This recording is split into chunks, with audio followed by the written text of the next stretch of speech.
I have never taken changa ever since. I had a hangover for 5 days. I have never forgotten that I would wake up and I'm still feeling the changa in my body. For 5 days, it was lethal. 5 days, it created such a fear for me. It created so much fear in me. I have never, in fact, if I smell that smell of changa somewhere, I walk away because I have a problem with that, what the experience was. You ever seen that video from Kisii where people took changa wakaanza kuuliza usiku mmezima taa because no one could see? I think that could have zima could have been. But I remember even when we went out, because they would now bring in the dancing, the sisters would be walking around with a ruler, making sure that you did not get close. So they kept on telling you move. Social distance. As you dance, so we all danced from a distance. So after that, you know what happened, and I think they were training us to be responsible in a different ways. So today's storytelling session is with Mzee Jagi Gakunju, and Mzee is among the few that I can say have witnessed the incredible transformation of Nairobi from what it used to be to the bustling city that it is right now. He's also among the few people that I can confidently say have lived life, I can say almost to the fullest, having seen Kenya transform from what it was from the time of independence to where it is right now. Ladies and gentlemen, we cannot know where we are heading to if we do not have time to listen to people who know where we are coming from. And here is Mzee Jagi Gakunju. I think I'm a Mzee by right, born during the Mau Mau days, just before the Mau Mau started. Therefore, I have seen this spectrum of colonialism moving to early independence when we had dictators and fighting for the second and the third liberation, where people are still fighting to get freedom. So it's a process that to me I've been lucky to see. I think also I have seen changes in terms of technology and also changes in areas of education and also changes in the way the environment has changed. I think the other area which I think has had a huge impact is the changes in population.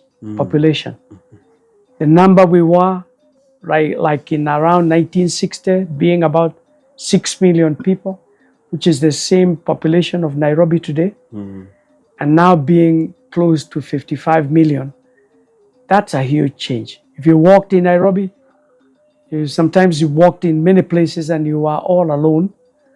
But today you walk and you are brushing shoulders with many people. So these are some of the changes that I've gone through in my life. I like that because tukijipanga, ready for this story, we asked people, and the question that I received, I decided to categorize them. I believe that we are going to tackle them within the time that we have.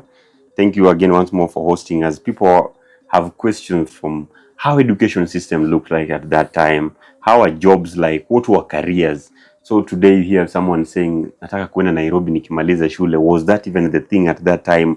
What was the value of money? How are food, the drinks, and how the general lifestyle? How was the dating life? Kama nyinyi mlikuwa mnatafutanaje na wasichana ama nini? In fact, the imagination that there was no WhatsApp. Yeah. So how are you people even communicating? I know those are the questions that people really want to understand. There are also questions on the disasters and crime, land rights, health issues, but tuanze tu kitu moja hapa hivi. For any person says mwenye na watch, there this famous story that our parents tell us how they used to communicate. Sijui kuandikia na messages on Sisal. Sijui kama ndio tunaenda kupiga leo. There this famous story that our parents tell us that walikuwa nalipa sijui nyumba sijui 20 shillings. So there's a time you'd even board a bus from Nairobi to Shago in Siaya or somewhere, 7 shillings. Oh, that wakati wetu with 50 shillings ungeenda duka ununue vitu na urudishe change and all these things. Sometimes we tell people this story wanasema ni stories za jaba. So same way pia sisi 20-30 years from now we'll be telling kids later that unajua kuna wakati in 2019 to 2019 ikiisha 2020 ikianza that the whole world ilienda lockdown. We were locked in our houses, no schools, businesses na nini. Will they really believe us? will they really trust whatever we'll be telling them at that time? So that's why we are telling these stories, maybe also to keep on documenting and archiving everything. So mzee, the first question watu wanauliza hapa, ulikuja Nairobi mwaka gani na Nairobi ilikuwa inakaaje wakati huo? Kwanza kusema ukweli, mimi sikuwa mtu wa Nairobi. Nimezaliwa mahali panaitwa Nyeri, Mukoroine. Lakini kwa sababu ya kulikuwa na shule chache, na mimi nilikuwa nimezaliwa huko mwisho kwenye familia, nikachukuliwa na dadangu na bwanake, walikuwa nafanya kazi ya serikali. Wakati nilimaliza primary ama shule ya msingi nikapelekwa Menengai High School. Kwa sababu hiyo ilikuwa day school. Nikatoka hapo nikaenda Tambach. Nikatoka hapo nikaenda Kapsabet. Kwa hivyo hata marafiki ambao nimekuwa nao ni watu wa kutoka huko. Hata sasa marafiki wangu wale wakubwa ni watu ambao wametoka huko. True. Hata marafiki wangu ambao wamekuwa na wasichana ambao wanaolewa, wangali wananialika niwe pale kama mzee wa huko. Mahali nilipozaliwa kuna watu tulisoma nao shule ya msingi, lakini hao ndio tu hivi karibuni niliwaunganisha pamoja, nikawatafuta wale wangali wako hai. Nikakuta wako wengi upande wa Nyeri. Sijui kama ni mambo ya mazingira, kwa sababu pale hamna mvuke mbaya kama Nairobi.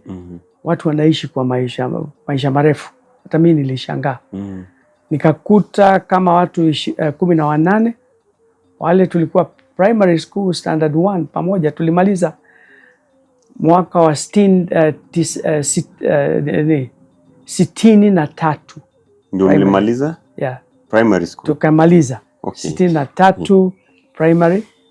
Na kitu ambacho watu labda hawafahamu, kabla ya hapo masomo yalikuwa yamegawanyishwa kwa sehemu 3. Kulikuwa ya Mwafrika, kulikuwa ya Muhindi na kulikuwa ya Mzungu. Okay. Wakati tulikuwa tunafanya mtihani, ilikuwa ndio mara ya kwanza ya Mwafrika kufanya mtihani mmoja na Mzungu na Muhindi. Ikaitwa KPE, Kenya Primary Education. Okay. Hapo mbeleni ilikuwa inaitwa KAPE, Kenya African Primary Education.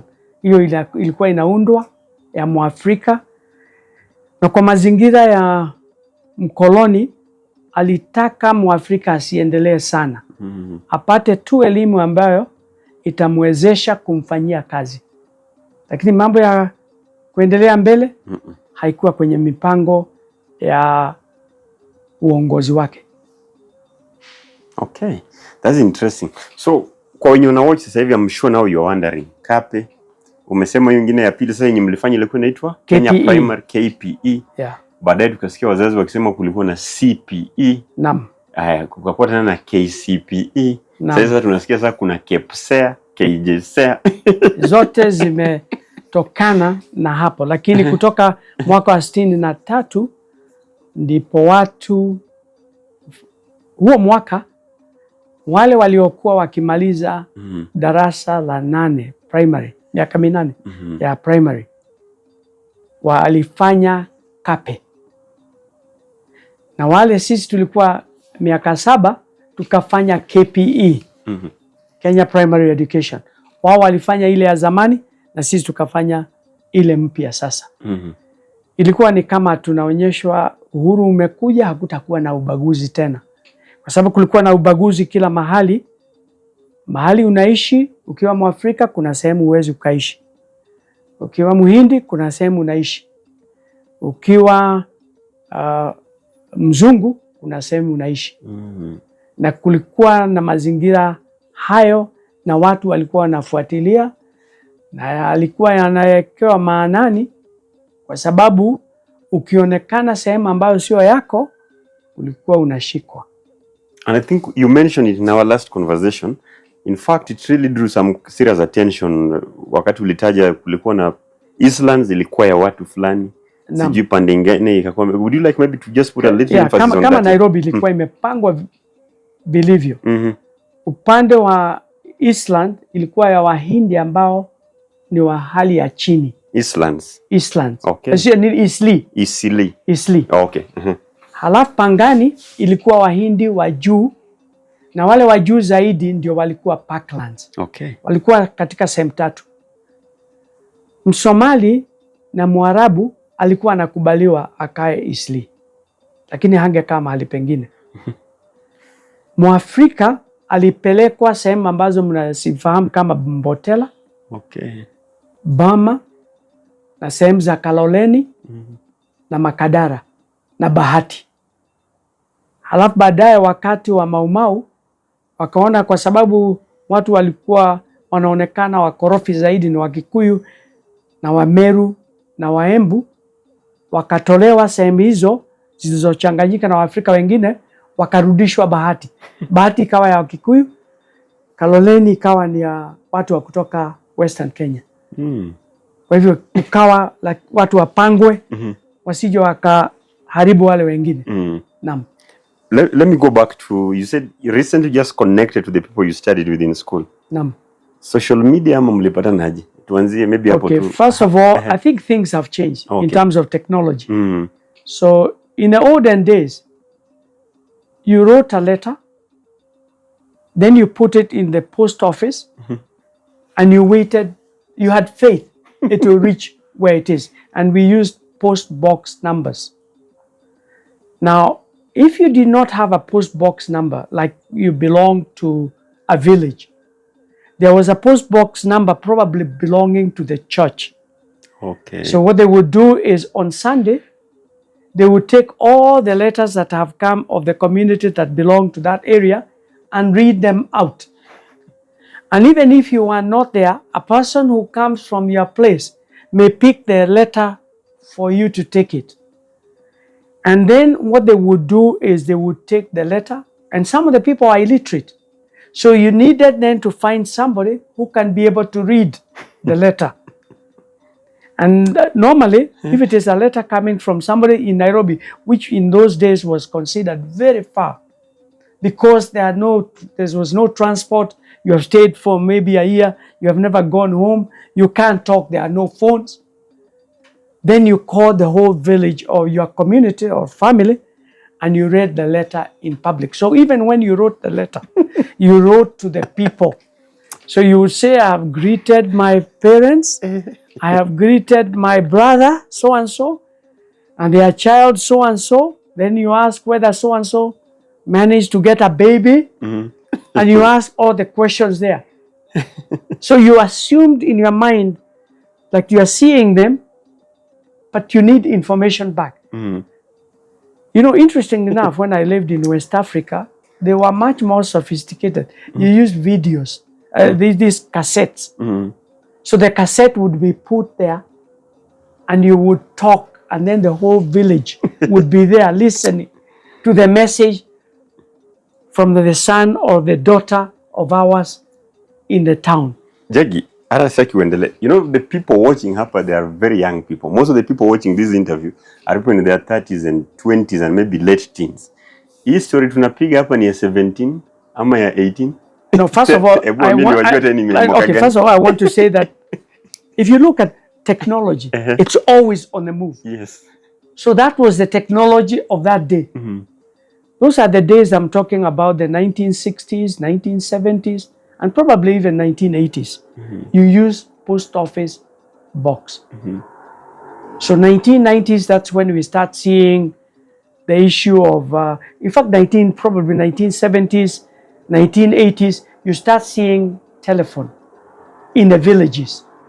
But there was a public booth. So if you wanted now to phone somebody, you needed to write a letter that I'll phone you on a certain day, at a certain time. So they go to the booth, like in Botella, they queue and they tell the other people who are in the queue, I'm waiting for a call at a certain hour. And the other person is calling at a certain hour, and you tell them. That's, you know, when you don't know anything else, we thought from writing a letter and reading it to moving to the telephone booth was a very major step Sure. in terms of technology I can imagine. and communication. I think most of us, even myself, I think the farthest nimeenda kabisa, there's a phone called, and even for everyone Jamii. watching, do you remember simu ya jamii? And the most common one was called adondo simu ya jamii. So ungeenda pale, let's say if you are living in an estate, unaenda in a, like the shopping center, then kuna mtu mama hapo ako na simu, unampatia pesa, anakusetia ti, hiyo ni 8 minutes. I know some cool kids maybe hata waelewi tunasema nini hapa, anashangaa. Yeah, so then unaanza kuongea wewe, time yako imeisha. But now imagine this, angalia penye tumetoka from that point hivyo hadi where we are right now. Saizi simu iko tu hapa, like right now our lives iko kwa simu kabisa. That's what we are talking about, and I like it also. We are already tackling it, hii mambo ya technology, na mimi nitataja tu hapo vizuri because someone was also asking, now that tuko hapo kwa technology, what was the first device uliwahi guza in your life? A communication device or The communication device I used. I think first of all, you have to understand that, and I don't know whether you call it device. What used to happen when we were in the village, when we were young, a person would go to the highest point with a calabash. In fact, it's a gourd that is cut in half. So it looked like a megaphone. So he first of all would cough. You knew very well at 9 o'clock he is going to tell people what is going to happen.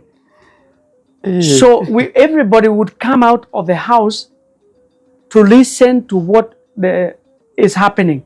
So they may say, next week or not on Sunday, can everybody bring their child to get vaccinated at a certain point, at a certain clinic? And then he would repeat it 3 times. And those who did not hear, they would tell others. And sometimes there was miscommunication and argument as to what he said. So that is the first instrument of communication I saw being used. A megaphone made of a gourd, which is cut so that it can be able to project towards the valley.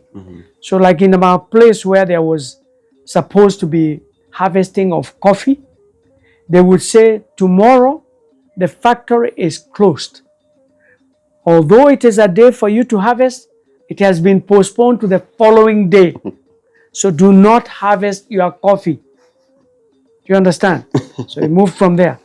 So the next thing we did is to move to the telephone. And the telephone was a booth. And not all places had a booth. You had to walk probably about 10 kilometers, those who were lucky. Because like in our place, the first booth was in Karatina. And Karatina was, it was what? Maybe about 16 kilometers from where we were. So even when you wrote a letter that I need to talk to somebody on the phone, you walked. And then sometimes you find that the telephone is not working. After kutembea yote. After going there. So you are there, you have walked and you have to walk back. Because nobody would tell you that it is not working. There was no other way. Then the other communication that was there was telegram. And telegram, the messages would be sent to the police station. And the police station would be given the message to bring it to you that you are wanted in a certain place in town. In fact, not long time ago, in the 1980s, a friend of mine, I was looking for him in Kisii, called David Mogere, very good friend of mine. I had found a job for him. We had grown together. We were very good friends, but I couldn't find him. I was told he has gone up country. And there's no way, I didn't even know where he was. So what I did is I went to the police station and they sent the message to the closest police station. In fact, himself, he tells me that that time he was using a plow in the shamba and he saw policemen coming to their shamba and he took off. Because policemen generally are seen as a sign of trouble, not to help you. I hope that image will one day change, where we can embrace them as people that are there to keep peace. So that image needs to be removed. So he ran away. But they were bringing him a message that somebody is calling him in Nairobi. He is needed for an interview. So they had to send a small boy to tell him it is okay.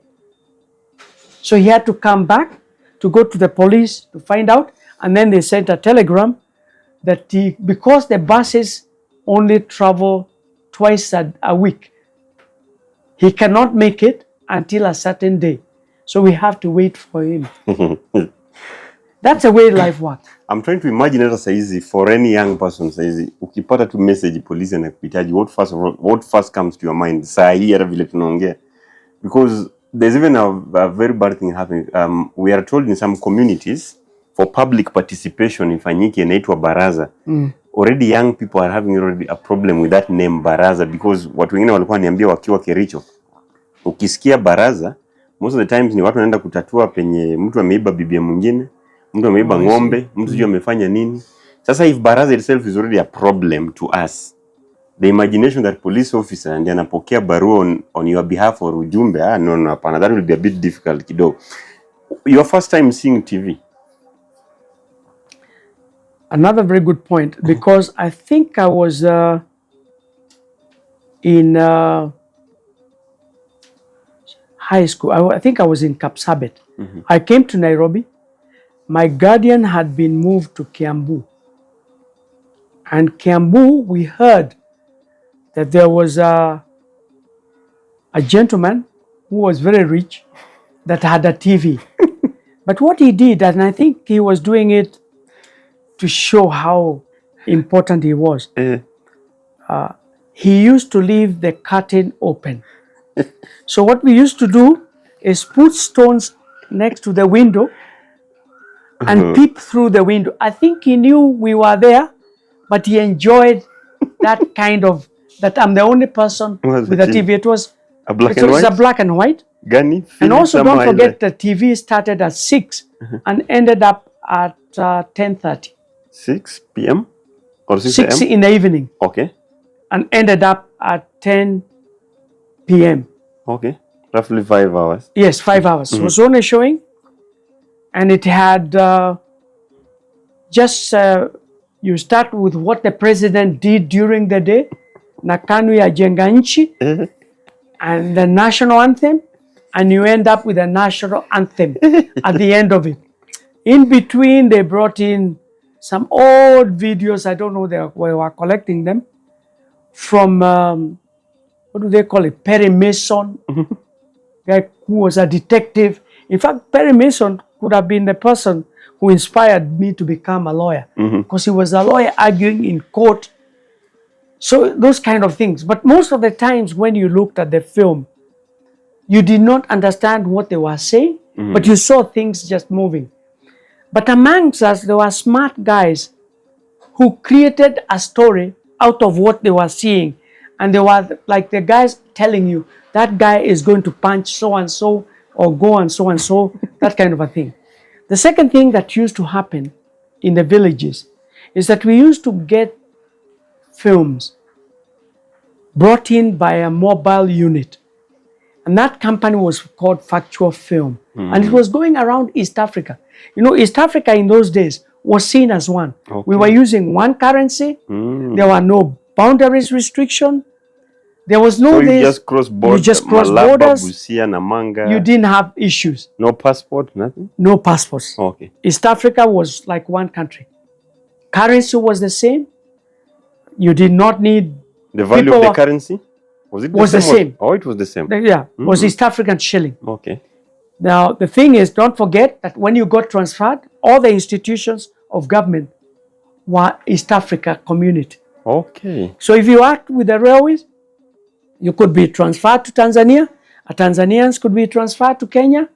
So even when the universities started, like Makerere, they were not called Uganda or Tanzania. Yeah. They were East Africa. So even the University College, as it started, of East Africa, Nairobi University. That's what it was called. Okay. So we had Tanzanians, we had Ugandans, and we had people from outside.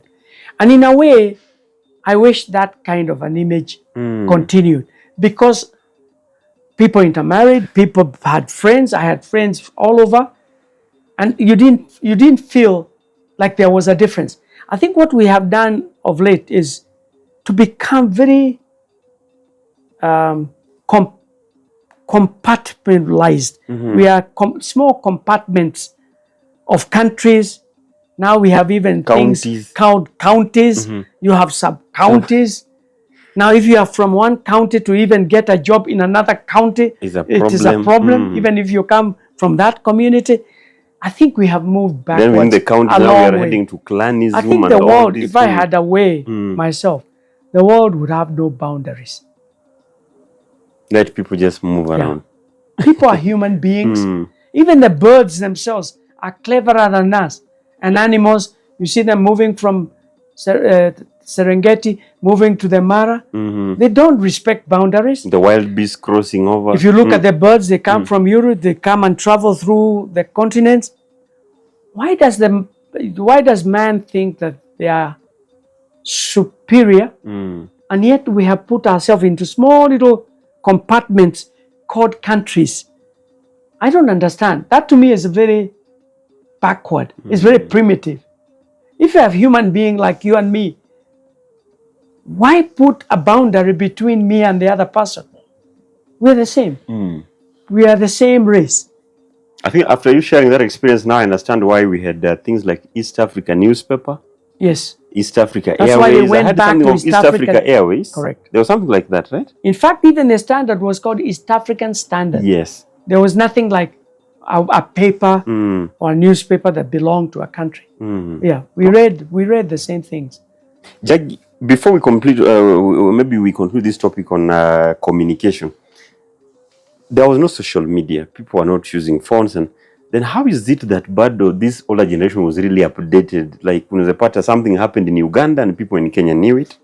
Something happened in Tanzania or in Nigeria. Like, for example, when countries were getting independence, when you read the stories, you'll hear the Ghanaians were saying this about Kenyans, Kenyans were saying this about Namibians. How is this information then being transmitted? I think one of the things, if you look at the way the technology has moved, in my own view, one of the biggest revolutionary gadget was the transistor radio. Oh. So once the transistor radio came in, and you could tune on BBC, you could tune on different countries. When Tanzania started having, you could listen to Tanzania, you could listen to other countries. It started breaking the barrier of communication. Transistor radio was one of them. But one of the things which was very interesting is that the early presidents, who are mainly dictators in Africa, still wanted to control communication. In Kenya, as an example where people do not know, and I wish we could conserve that particular place, Moi, after meeting Ceausescu from Romania, which was a communist country, was advised on how you control information. Okay. So we developed through him, and with a lot of technology from Romania, what they call the Earth Satellite Station at Mount Margaret. So any information that was coming from outside had to pass there and be filtered. What messed up was somebody else who was given a license. I don't think the government understood the power of it, of something which was called, I think it was called wide radio, a small little radio which had a kind of a disc. In fact, I've got an example of it here, and it's still working. It was, I think, called wide scope. And that one, you could pick up news from different places. Okay. So when they were thinking that they are controlling the information, the people started breaking through the technology by bringing other types of technology. Then there were other things that came in. In the olden days, everything that was in terms of information, like newspapers, writing about Kenya from outside, there were two very major newsprints. One is called Times and the other one Newsweek. And what they used to do is that when they know that there is a story that is negative about Kenya, they would impound all the copies at the airport. So you never get the copies. So what broke through on that one is when then facts came in. So Kenyans and other people who are abroad, when they are confiscated, they started sending copies through fax, which would be photocopied and spread around. So you would read what they are saying about your own country. That is also what broke the back of apartheid.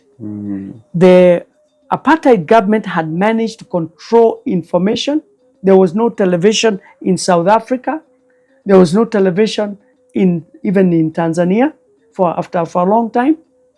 So those things to do with the satellite and information coming into it was only controlled by the government. The government told you what they wanted you to hear.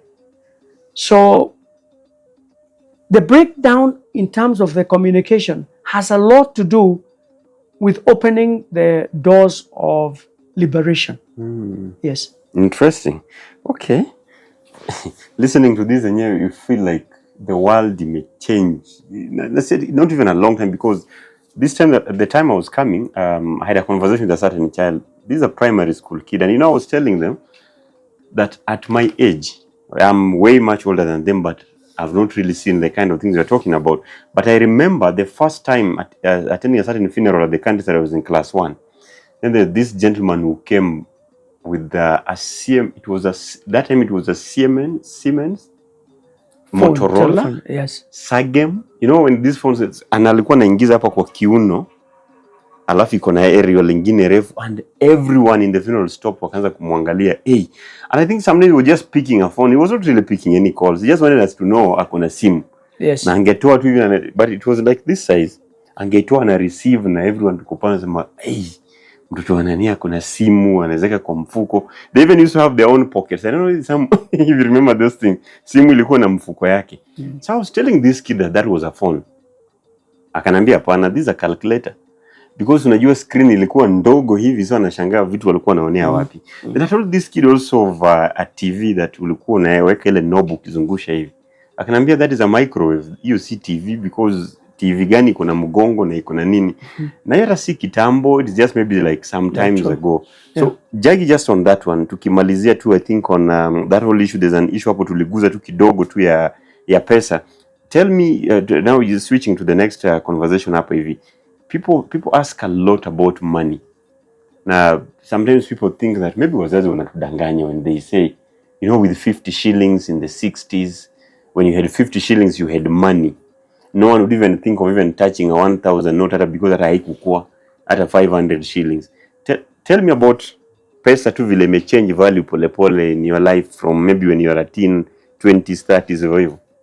I think the best thing to do is to give an example of my own life. When I was in Form 6 in 1969 in Strathmore. Form 6, 1969. Yeah. One young man from the Asian community had a motorbike. And I was a very curious type of a person. I wanted to buy a motorbike. And when they discussed with the family, they said they can sell it to me. And they sold to me a motorbike, BSA 175cc at 350 shillings. 350 shillings. Yes. Hiyo ndio pesa ya, let's say size maybe Uber ama Bolt kutoka, maybe along Ngong Road, maybe somewhere from Kona to City Center. Sasa hiyo ndio bei size utalipa. 350 again, that's a whole motorbike. Size. Yeah, a whole. Then after that, when I was in university, I was doing part-time working. That was in the early 70s, doing plays at the, was it called KBC then, or Voice of Kenya? Voice of Kenya, VOK. And I was getting some little money. I bought a Honda 175cc which was a 4-stroke engine, and it was very expensive. It was second hand, but it was about 1 year old, sold by somebody who was in the air. It belonged to the brother of a person who was a pilot. He sold it to me, and he sold it for 4,500 shillings. Very expensive. So that is 1973. I'm just talking about the value of money. So when I was buying my first car in 1978, there was nothing like second-hand cars. Everybody just went to buy a new car. So everybody didn't buy a second-hand. And that time, the prices had gone up. I bought my Mitsubishi Celeste at 56,000 shillings. So if you want to talk about the money, and then you take about a car now, because that was, I think it was a 1400 cc. So a 1400 cc, I don't know what it would cost, but that's the way to look at the value of money. I think and it changed a lot, when people talked about nipatie pound, nataka pound. Pound was because Kenya shilling, 20 shillings equals to 1 British pound. Okay. Today, one pound, 1 sterling pound is what? 100, maybe 150 shillings. Some is valued 130. Maybe 160, 130, 140 there. Because dollar is about 130. So that is how the name pound came to be. Yes, that's where it comes from. Oh, so kusema nipatie pound. Nipatie pound. Oh, you meant 20 shillings. And we had a 20 shilling note. And 20 shilling note was the biggest note. There was no bigger note. In fact, I remember after that, the revolution came when they did a 50 shilling note. And people said this is the most dangerous. And in fact, I remember there was a joke that people used to go up country, put a 50 shilling note there, go to where they sell alcohol, and then drink, and then give the 50, but they could not find change. So they kept on drinking for free because the people found the 50 shillings too much, and there was nowhere to find change to give him back the money. So we had a kind of cunning people who you would put it on their socks, because theft was almost unknown in those days, that somebody can steal from you. And then you walk around and you drink. Na unatoa, unampatia mtu, nipatie change. Anasema sina. Utanirudishia wakati utarudi siku nyingine. Jagi, rent yako ya kwanza ulilipa nyumba ilikuwa kiasi gani, and how much was it, if you remember? Yes. When we came out of the university, one of the things that used to happen is that most of the people would share a house. That is the time they were building Buruburu. And Buruburu, if I remember very well, was again very expensive for us, because it was a 3-bedroom house and we were paying 1,200. Remember very well. So 1,200, we would then take each a room, 3 of us. So you use 1 room, so you pay the 400. 400 shillings. But we were living in Buruburu, and it had a yard. You could even do a bit of vegetables, and that's where we were living. Which year is that? Then I moved from there. I came, because, living with people sometimes, I experience, those dynamics of people will always be there. Because I remember giving one of the guys the money to pay the fee, whatever. He never paid. And the landlord was very, tolerant, because he kept quiet for many months. So one time he met me, he said, when will you pay our money? So I told him, I have paid my portion. He said, I've never received. So I asked the other gentleman, he said, you know something? Yeah, I used the money. It's normal with human being. I used the money. I was planning to pay it later. So because he was a very honorable person and I had a plan of saving from the very beginning, I paid him all the money we owed him. In fact, we remained friends and until he died about a year ago. Oh. He was a very nice person. I knew him. He was called Ngigi. So when that fracture came in, I decided I must move and live on my own. So I came to a place which was a 1-bedroom house in a place not many people know about it, called Concealed. When I went to look at the title, it was Concealed Valley Estate along Agwin's Kodek Road. So I got a 1-bedroom. I was paying 850 shillings per month. Which year was that? That was quite late. That was late 70s, 1976. 850 shillings, 1 bedroom. Yes. Okay. 1976, in a very affluent area. With water, kila kitu. Water, everything. I didn't have any problem. I think you have to pay probably the meter. The electricity was low. So maybe you would say you are paying about 1,000, but in a nice estate. I don't know how much you are paying now. Yeah, Jagi, hizi story ukipiga kwetu zingine zina sound ni kama. Are there any people asking question hapo so far? Not yet. Okay, but for what you know, because we are also doing this with you, in case you have any questions, sisi tunapiga hapa story random things, unajua, from dating life to how life was, kisiasa, kikazi na kila kitu. Anything that you like to share with us or to ask, please feel free. Tuko hapa hivi na mzee Jagi to just talking, so feel free in any language you want to ask, hata kama ni Kikuyu ama Kijaluo ama Kikalenjin ama bora tutaelewana, we are Kenyans, we'll understand, we'll try see how we can get to the translation. So Jagi, you talk about 850 shillings paying a 1-bedroom early 70s, late 70s? Late 70s. Late 70s. Yeah. Tuingie 1980s. Again, tell me any experience with money. I think what we did is that there are things in my view that had major kind of shifts that we changed. One of them, and I think they were being pushed by many factors. One of them, the population is growing. The other one, as the population grows and the resources are less, this culture of corruption kept on also growing. True. Because when there is scarcity, then people try to fill in by exploiting that and exploiting others. So when Jomo Kenyatta died from 1978, when Moi came in, the first few years of Moi were actually excellent years.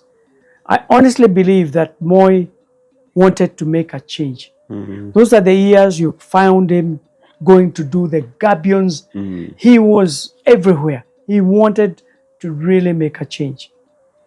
What I think messed up things in his own sight, and I may be wrong, is the 1982 coup. Because from 1982, oppression became high. And every shadow became a threat. And people started telling on each other. And you could not speak freely anywhere because you don't know who is going to report on your behalf or talk to somebody else. Sure. We became very paranoid. And also the economy at that time, all those things also have a kind of knock-on effect on other aspects because you found that the economy also went down. If you look at the performance of the economy, the growth was very poor. So you are not creating jobs. Industries are not performing very well. People are still having babies. You're having people starting to come out and not have employment. When we were in school and whenever you finished, especially after Form 6 or Form 4, it was almost impossible for you not to find a job. Sure. So when we finished, for example, in Form 4 in Kapsabet, managers from the tea companies in Kericho, especially for Kapsabet, they would come there to recruit Form 6. Form 4. Okay, Form 4. Management trainees. Okay. For tea factories. So if, for example, I had wanted to go and become a tea manager, I would have been picked up from Form 4. They would come to schools in those days and recruit. When you go to Form 6, what you normally found is the banks. The banks were much more interested in people who have finished up to Form 6. So they came and recruited us. I even myself was recruited by Barclays Bank and given a job before I even knew how to spell bank in Nakuru. I was appointed. But they wanted me to sign a letter that I will not go to university. They had given me a promise that they would take me for management trainee, banking management trainee to the UK if I met the criteria I needed to meet. And there are a lot of people I know, including my cousins and my nephews, because my nephews are like my cousins, that joined the bank and were taken to the UK and became managers in banks after Form 6. So when you then finish like Form 6, if you didn't want to go to a permanent job, to get a temporary job, what we used to call vocational job, was very common. So like in Nairobi, one of the biggest recruiter of people was Nairobi City Council. You wrote to a person or an officer called establishment officer. And one of the things, I don't know whether we had learned it from the colonial days, if you wrote a letter, even if it was a regret, they wrote back, they responded. There's no letter you wrote that people did not. They had that courtesy. There was a method of doing things. So establishment officer, you wrote to them, they said, we had about 50 people, 20 people who were taken. We are sorry, we have filled those particular position, but we have kept your letter for the next time when we are doing recruiting. And the corruption at that time was very low. I didn't need to know somebody to be employed. So when I was finishing Form 6 myself, I did quite a few jobs. Myself, I worked as a temporary teacher, teaching Swahili in Oshawa, in Eastleigh. Then TSC took me, they wanted me to become an untrained teacher, and they told me that I needed to go to Tenwek. Do you know where Tenwek is? That's Bomet, right? Yeah, Bomet. Bomet County. By that time, it was Kericho. Okay. I didn't go to Kericho, so I decided, let me stay around Nairobi. And I went and taught in not Osho. It was, no, it was not Osho. It was called Guru Nanak. I was in Guru Nanak in Eastleigh. I taught in the high school. You were taken by TSC, having not trained as a teacher? No, I was taken now privately by the school. So that time we were staying in Kiambu. I would come on a motorbike, then ride my motorbike back to Kiambu. Because I started riding motorbikes early myself. But I taught, but I was mainly teaching Swahili. Because there was no other Swahili teacher. And I had done Swahili in Form 6. I had done Swahili in high school. And in Form 6, I had passed very well. Everybody thought I was an expert in Swahili. I loved Swahili. And I had taken quite a bit of time, stayed in Tanzania, just hitchhiking back to Tanzania, refining my Swahili. But also a lot of people in Kenya, there were a lot of Swahili speaking people. So some of the friends I had were Tanzanians. People like a gentleman who was called Masinde. There's another gentleman, many people were working in the aviation, civil aviation in Wilson Airport, because that was also an East African community establishment. Just before I forget, Jagi, just hold it there. The mention of Swahili then brings me back to the aspect of communication that we're talking about. I realized that even when watching these old documentaries, sometimes you listen to politicians in the 60s and 50s and the kind of speeches they would make, it looked like communication or language was a very key thing. Listening to even Jomo Kenyatta speaking Swahili then, comparing to some Kenyan politicians today, you wonder where is the disconnect? Or even listening to people like Mboya speaking, or even Oginga Odinga, their Swahili and even English, they used to make very nice speeches. Where do you think this? When independence came, there are two things that people are taught. That if you go to India, for example, they speak their language. If you go to Japan, they speak their language. If you go to England, they speak their language. Do not master the language of your oppressor without having roots in your own language. And it was agreed that the national language for East Africans was Swahili. So Swahili was also compulsory in all the schools, especially in the urban areas, that you had to become proficient in Swahili. So there was that pride that Swahili is my language. To a certain extent, we lost it in Kenya. Tanzania continued with it.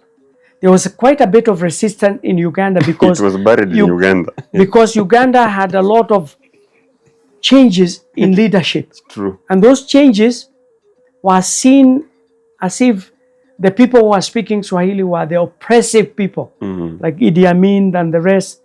Idi Amin having served in Kenya for a long time, the Askaris were speaking Swahili. So Swahili had a bad kind of image in Uganda. But in Kenya, there was no reason why not to do it.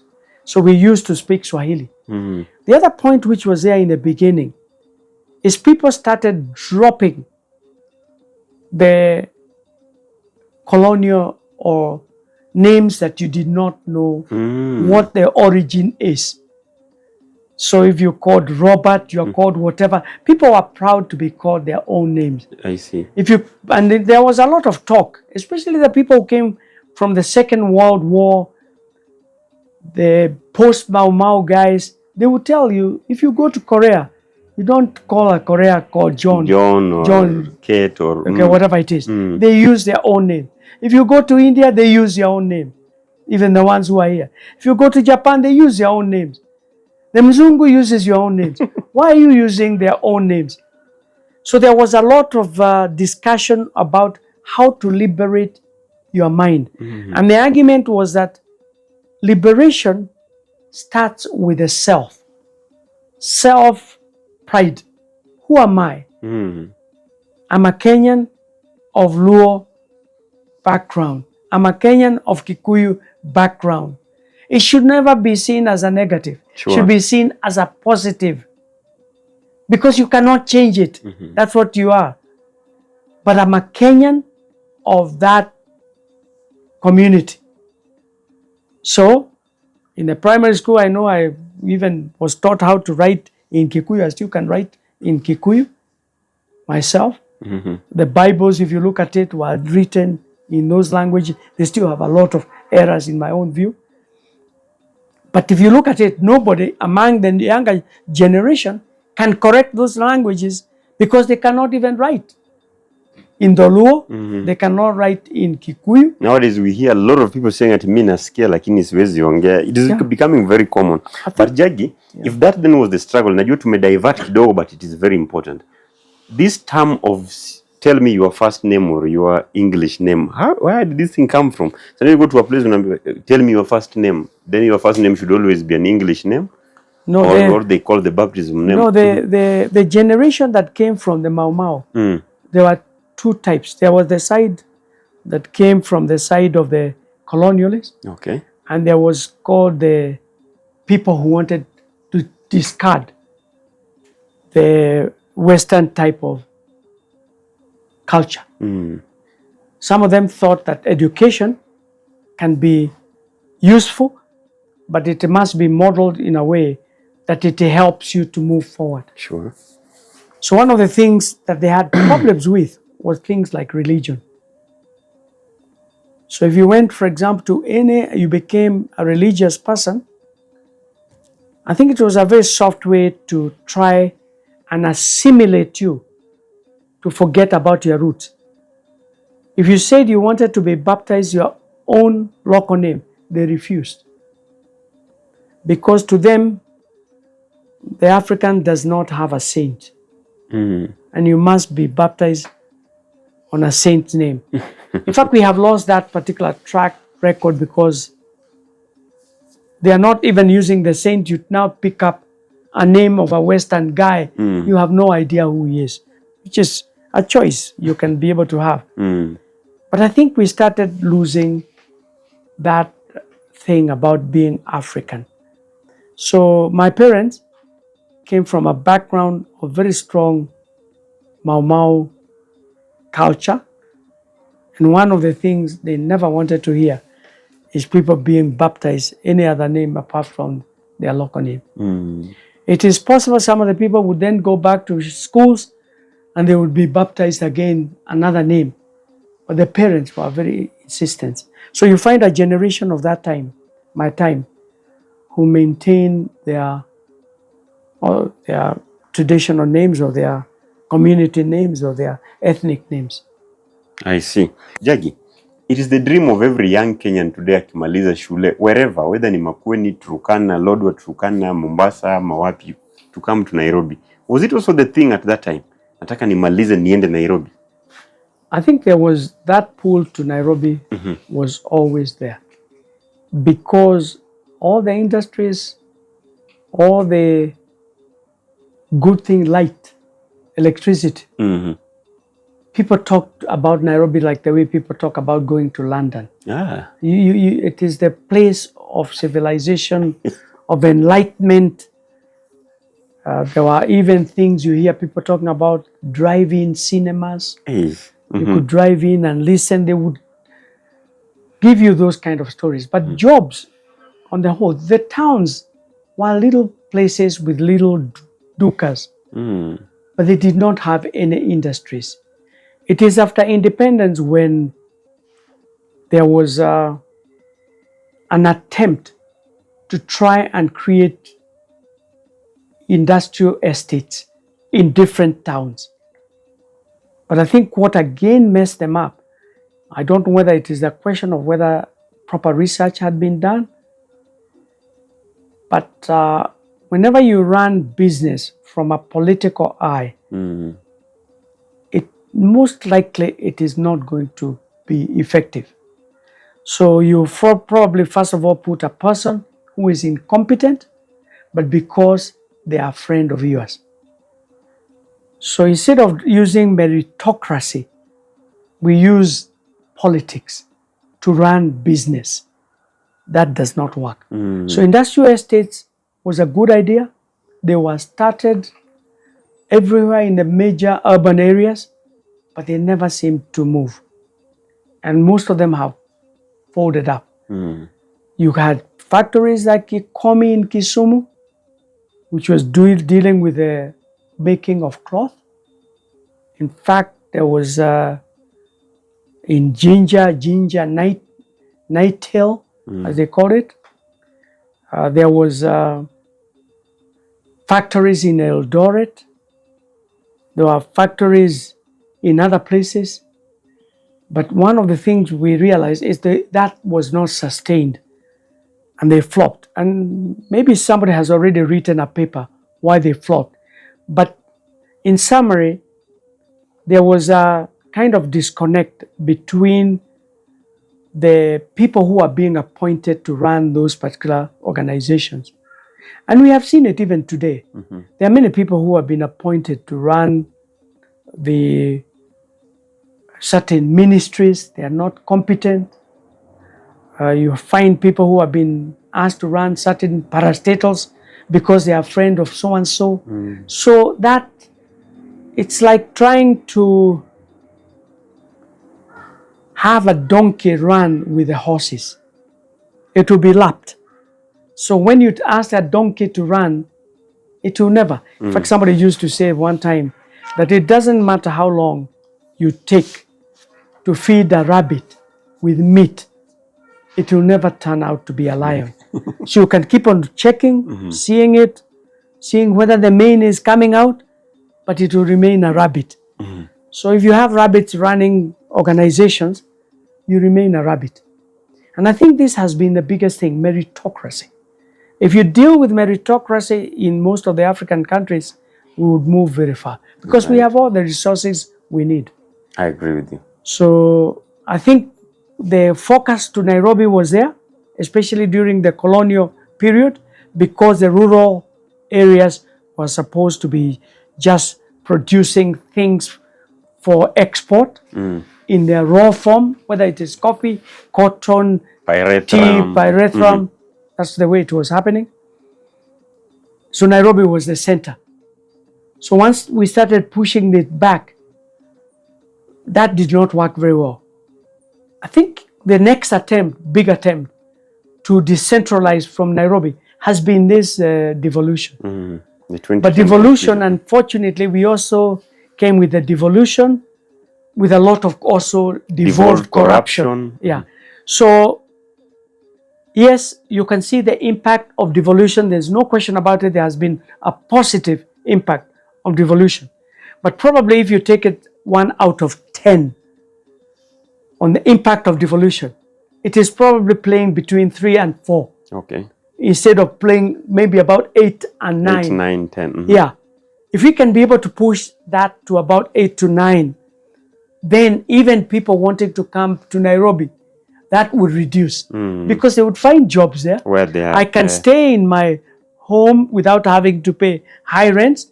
And even the rents in Nairobi would come down because the pressure is down. Yep. But at the moment, that pull to Nairobi is still there. I see. There's a question, before I ask the last question on this segment, somebody asked that niulizie bwana Jagi, what was a shopping center? Ukisikia kwa mfano uko hapa tuseme you are living in Kawangware, there was a place called a shopping center. Were shops everywhere or were there specific areas dedicated for shops? Or I think if you look Nairobi as an example, there was only one major shopping area, which is the CBD. Okay.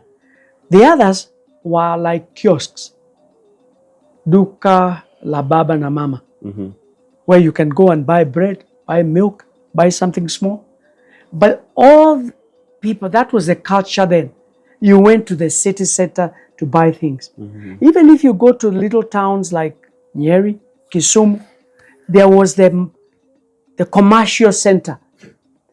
What has happened of late, and that is very, very recent, like in Nairobi, to find the big shops like Westlands, to find the Parklands, now they have become self-sustaining by themselves, to find some in the South B, that particular area. The Lavington area is on its own. That is very recent. And I think that is why there was a discussion as to whether Nairobi has reached a level whether we should have boroughs, where you have sections that are managed as satellite town by themselves. Because I think we are there now. Okay. But people used to come to the CBD in Nairobi. That is where everything was found. Then apart from CBD, then there was industrial area. The way the towns were demarcated, they had 3 areas. You had the shopping area where you go to, and there was the industrial area, and you had residential areas. So residential areas, like in Nairobi, like in any other, most of the towns, were now divided by communities. Africans on one side, the Asians on one side, the Europeans on one side. That's the way it was. Okay. Now you can argue that those divisions still persist, but they are now more economic. Sure. The people who are living in Lavington are those people who have more money, are rich, and the people who are in the Eastlands are people who are poor. And the people in Kibera, what you call the informal sector, are the people who have little. Okay. Very little. Tukifunga hii topic sasa, you got your first job, someone will be interested. How much was it and how were you paid? And how did you get the money? An interesting thing, because my first job I worked with Heritage Insurance Company. Okay. That was 1976. And I was paid 2,500 shillings as a graduate. Okay. And how were you paid? And if you are paying, for example, no, you opened a bank account. In fact, I remember I opened a bank account. They had to recommend for you to open an account. It was not easy to open an account. You needed references. people to write letters. This person is employed here. Banks were clubs of the rich. So once you joined there, then you had an account and you could probably get a checkbook. So you can also go and withdraw. But the early people, they used the post office. Cool. So when I was in school, again, this is something people do not know. The biggest bank for the people was the post office. It was called Post Bank. Yes, Post Bank. And Post Bank, you had a little book. You know, it is interesting because even when I was a student at Kapsabet, when they sent the money, I could go to the post office and withdraw the money. There were no computers then. And they wrote there how much money has been taken. And they would trust that the money has been put in. It was issue of trust. Hey, I see. I don't know what would happen today without computers. But people wrote what you have deducted. So I could tell by writing that I had 100 shillings. I've taken 20 in cash. So he writes 80 shillings. So my brother then comes and puts in another post office. So I think they used to send a telegram, add in his card another 20 shillings that has been put in. Wow. It's put by hand. So we moved from the post office. In fact, that stayed for a long, long time. And students still used it many, many times. I think the other thing which used to happen is that, I don't know what would happen today. If somebody wanted to send money to me, like my brother who was traveling along, he was in the factual films, showing films all over East Africa. So sometimes he would send me money even in Kapsabet, in Tambach. It was sent in registered mail. And money would be put in an envelope, put in a post office. Then you would get a small little card that said you have a parcel at the post office. You would go with that card, sign, and then you leave the card and they will give you that envelope. And you would open up and you find the money in it. Hey, okay. There was a lot of trust. I see it is about trust area because I'm trying to imagine hata saizi Jagi. So your parents lets you to go to school, maybe in a boarding school. Hakuna simu ya kuconfirm whether ulifika or not. So you just trust Jagi amefika shule. Yes. If someone is going to Nairobi, you just trust Jagi amefika Nairobi, which is interesting. So maybe just something to summarize up a quick question on this topic. How old, maybe ukiangalia back, wewe uliwahi nunua kwa mfano kitu kama mkate, how much, ile the least amount of money. Mimi bila kudanganya nilinunua mkate ikiwa 14 shillings na kuna wakati ilikuwa inakatwa nusu then unawekewa kwa gazeti na kuwa separated. Hiyo ni maisha yangu nikiwa Kibra ama Kibera. Soda ulinunua ikiwa pesa ngapi? Uliwahi lipa gari the cheapest like ikiwa how much for long distances ama nini? Just trying to compare these things. Job yako ya kwanza wewe after ku graduate from school ama from university ulipata ni job gani na ulilipwa how much? We keep on with the conversation. I hope wale wenye wako ile side do we have any question hapo ama watu wamechanganyikiwa na wanashangaa tu watu wanaongea nini? Not any question. There is one gifter. Thumbs up. Okay, ni sawa. Acha waendelee kutugift, hiyo ni sawa kabisa. Jagi, today sisi as the younger generation or just Kenya of today, there's something called street food. Like there are things that we identify with. Kwa mfano when you go to Nairobi University, watu wa Nairobi University, I'm so sorry, inaitwa the University of Nairobi. Hiyo inaweza fanya mtu anipige kwa comment section kweli kweli. A place kama Klabu, those who know this because a very famous place. Or if you go to JKUAT pale Juja, kuna kitu yani usipokula as a student unaona ni kama hujatoka hapo. Nowadays we call kuna vitu kama smocha, that is a smoky and chapati inaekwa hapo katikati. Kuna watu nasema kuna boicha, my boilo ndani ya chapati. Kuna of course mtura kwa barabara. Excuse kuna vitu mingi. Was this street food? Now, what was it at your time? I think, first of all, let me put it this way.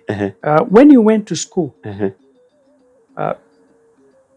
schools provided you everything. Wow. So, like even when I went to Kapsabet, I'm given blankets, I'm given sheets, and everybody is given the same number of sheets. Everybody is given the same. Uniform?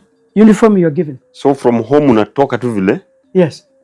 So, the other thing is that food I can't understand what happened in terms of where we lost it. Mm-hmm. But food was well provided for.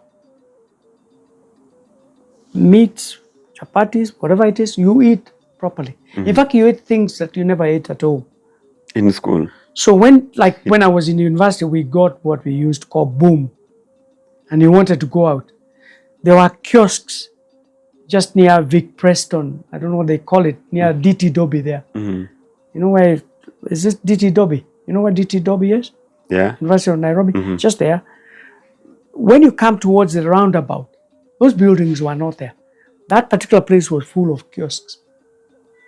So you used to go there to eat, what do they call it? I can't remember what they used to call it, but it was that bread which is covered by an egg. There's a toast. It's like a French toast, but it had a name. So it was there, and there were famous guys who were making the best. So we would go and spoil ourselves to eat it, but not because of lack of food. Okay. Food was provided for. In fact, if you went like in the university to the sanatorium or the clinic, and they say that you need milk, you are given a small little receipt to say this person must have a glass of milk in the morning and must have a glass of milk in the evening. I used to get. Wow. A public university, that is? That's a public. Wow. There were no private universities, none. And there was no issue of that food is not good. You had enough food. So this thing of even cooking for yourself, like I hear people cook in their own room, it never existed. No, you couldn't cook. It was not even allowed, but it was not even necessary. So there was plenty. I think there's something which, in terms of the financing of the university education, that there's a gap now. I don't know whether it is because of the numbers of people or because we don't have enough money. Or mismanagement. Or corruption, or whatever it is. There's something that went wrong because I think there's an underfunding for public universities, and therefore people end up not having enough. Okay. That's my own feeling. But we used to get everything. You didn't have to worry about, once you get called to a government university, you had everything. So eating outside was not that much of an issue. Now, you then, of course, sometimes once you start working, you start looking for where to go. As a young graduate, and because cars, we could afford, even with that kind of money, they could deduct, they are buying a new car. We would use one car and go to like Burma, eat matumbo and ugali with my friend Joe Kwach and David Mogere, who is like my brother. So we would go there and eat whatever it is. We decide, nyama choma. There's another guy from Rwanda called Gahima, who was in that group. We had a group of us. So everybody would call at lunchtime and say, where are we going today? Then we go there and eat. I think the other thing which was there, which was also we were lucky about, is there was hardly any traffic. So if you decide to go to Burma, like even when I was working downtown and moved to Magiwa, which is near Kenyatta Hospital, just below the Kemri, near Kenyatta Market, I used to come for lunch. I would just drive back, have lunch, and then go back. Because traffic, you could not have this issue of that I'm scared about being caught in traffic jam. Jams were unknown. And I think that is an area that has also shown that in terms of investment in infrastructure, we have not used our heads to project how the city is growing and what supporting infrastructure we need. So we find that Nairobi is now chock-a-block. We are wasting a lot of hours in traffic jams. And not only the number of hours we are wasting, the amount of petrol consumed by vehicles that are moving nowhere is a lot. I think if we had done what Europe had done and created integrated bicycle paths that circulate the town, they end up with good parking areas, a place you can take a shower and go to work. I think most of us would have been riding bicycles within Nairobi. But everybody builds roads for cars. Roads are supposed to be built for people. And people walk, people ride bicycles, and people drive cars. And the people that drive cars, the population is very small. So what we should have done is to think about other type of infrastructure. So in terms of planning, we lost it somewhere. Okay, that's interesting. So Jagi, umetaja about food and also like nyama choma still looked like it was a big thing at that time. Nyama choma in Kenya has been traditional, has been there all the time. Okay. Mutura normally, unless you go to a special place, like Njogona's, when he started near Aga Khan School in Nairobi, those special ones you could only get in special places. In fact, the best places where you got the nyama choma was Bama Market. That's where we used to go. If you wanted the matumbo, the Kaloleni was the best place to go to. Okay. Yeah. Interesting. How about drinks? Is it joints za kukunywa hapo pale? How are they? Masandukuni were always there. We used to call them Masandukuni. Masandukuni. This is a guy who puts a crate under the table and just sells in the evening. Hustling has been there in Kenya throughout. So you pull the crate, that's why they were called Masandukuni, and put it here. And you start drinking. Which were the common drinks at that time? Tusker. Tusker, okay. Tusker, Pilsner. Bia imara kama Simba. Yeah. And I don't know whether White Cap was there, but I think it was mainly Pilsner and the Tusker, yeah? Also Pilsner. Yes, also that one is there. I don't know whether it still exists. So those whatever, there was others that came afterwards. But one of the things I still remember about drinking now, because when you get to university, you start getting into those habits, is the day 5 shillings could not buy 2 beers. Tusker, and they were the big bottles. And we almost cried. That was 1975. It used to be 240 shillings per beer. Up to 1975. What, 240? What do you mean 240? 2 shillings and 40 cents. I'm asking that especially for the audience. What 2 shillings and 40 cents per beer, half liter. In fact, I think the bottles were probably bigger. They were the 750. Huge bottles. So when we went one time and we were told after the budget that the beers had gone to 2 shillings and 60 cents, which means a 5 shilling note could only buy 1 beer. Karibu muandamani. We almost went on strike. Still remember going to a little joint we used to go as university guys opposite Jivanji Garden. And that was the saddest day of our life.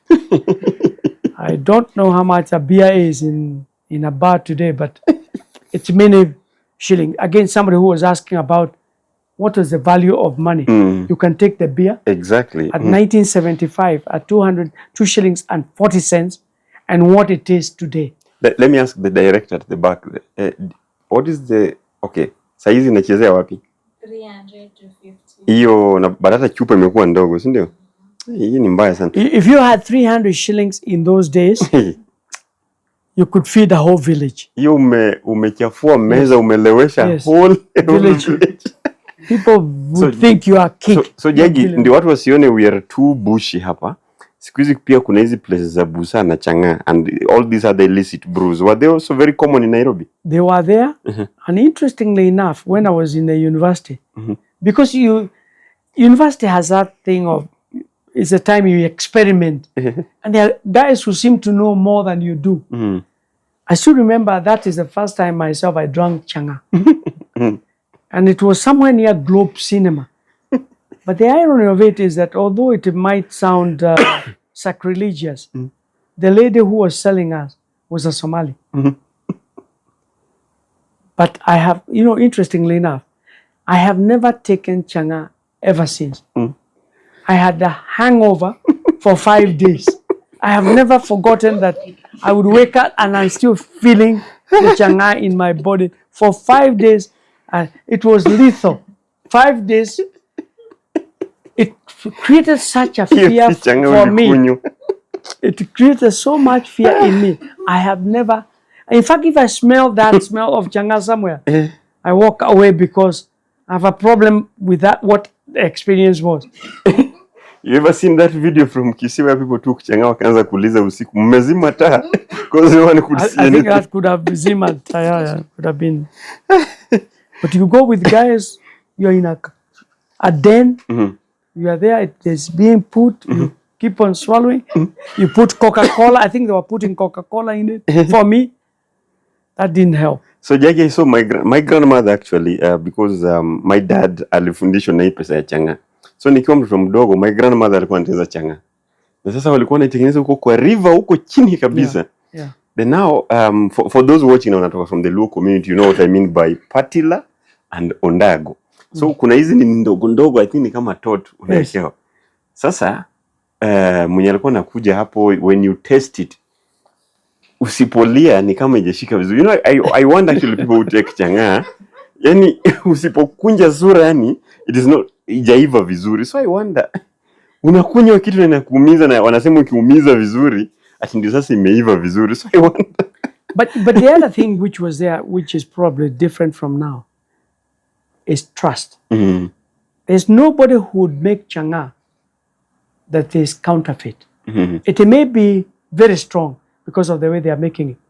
But the way I hear today of illicit things being put in, whatever, all those kind of things, these have come much later. If you went somewhere and you are told that lady or that particular person makes changa, you trusted it. There was so much trust. You never had to ask questions. Yeah, because that's the way life was.